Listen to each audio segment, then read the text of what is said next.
안녕하십니까. 저희는 울산중부경찰서 학교 전담 경찰관입니다.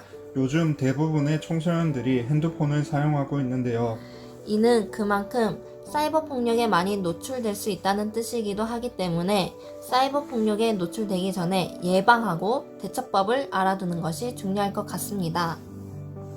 먼저 최근 유행하는 청소년들을 대상으로 한 범죄를 알아보도록 하겠습니다. 지금부터 이야기할 최근 사이버 범죄는 여러분들이 꼭 듣고 알고 있어야 합니다. 가장 심각한 청소년 사이버 피해에는 몽캡 피싱이 있습니다. 몽캠 피해로 극단적인 생각을 하는 사례도 종종 있었습니다. 몽캠 피싱이란 카카오톡 등 채팅 어플을 통해 화상 채팅을 하자고 접근하여 상대방의 음란한 행위를 녹화한 후 피해자의 스마트폰에 악성 코드를 심어 연락처 등을 빼내고 그 연락처로 피해자의 영상 혹은 사진을 유포하겠다고 협박하여 금전을 갈취하는 범죄입니다. 실제로 호기심에 대화를 하다가 결국 협박을 당하는 경우가 많이 있습니다. 남학생 몽캠 피싱 피해 과정을 살펴보면 먼저 친근하게 대화를 걸어옵니다. 어느 정도 대화를 하며 친해지면 얼굴을 보며 이야기하고 싶다고 화상 채팅을 유도하고 소리가 잘 들리지 않는다며 APK 파일을 저장하도록 합니다. 이때 여러분 핸드폰의 연락처가 노출되게 되니 절대로 설치해서는 안 되겠습니다. 잘 모르고 APK 파일을 설치하게 되면 몽캠 영상을 보내며 금전이나 기타 요구를 하기 때문에 거절하기 어려워지게 됩니다. 여학생의 경우는 협박, 갈취뿐만 아니라 성상납 피해를 입는 경우도 많이 있습니다. 여학생도 크게 다르지 않습니다.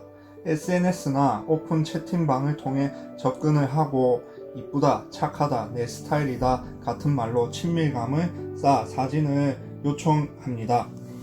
하지만 이때 어떠한 사진도 절대 보내서는 안 됩니다.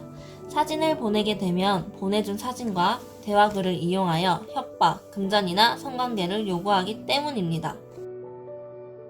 그렇다면 이러한 피해를 입었을 때 어떻게 대처해야 할까요? 일단 피해를 입었다면 학교 전담 경찰관이나 127로 전화하여 도움을 받으세요. 상대방의 아이디, SNS 대화 내용 등을 캡처하여 신고하는 것이 가장 좋습니다. 그 후에는 계정 탈퇴를 하고 이후에도 지속적으로 학교 전담 경찰관으로부터 보호를 받을 수 있습니다. 하지만 피해를 입기 전에 예방하는 것이 가장 좋겠죠? 이러한 범죄의 피해자가 되지 않기 위해서는 어떻게 해야 할까요? 첫째, SNS에서 친구 추가는 신중하게 해야 합니다. 아이디를 알고 있었다고요? 아이디만으로는 상대방을 특정할 수 없는 경우도 많기 때문에 SNS에서 낯선 사람을 만나는 경우 특히 조심해야 합니다. 둘째, 사이버 폭력은 증거가 정확합니다. 사이버상에서 일어난 일들은 캡처와 녹음이 가능합니다. 캡처와 녹음을 한 후에는 대답을 하지 말고 바로 도움을 요청하시기 바랍니다. 셋째, 사이버 공간은 편리하긴 하지만 아주 무서운 공간입니다. 보이지 않는 곳에서 일어나는 일이라 가해자는 자신의 범죄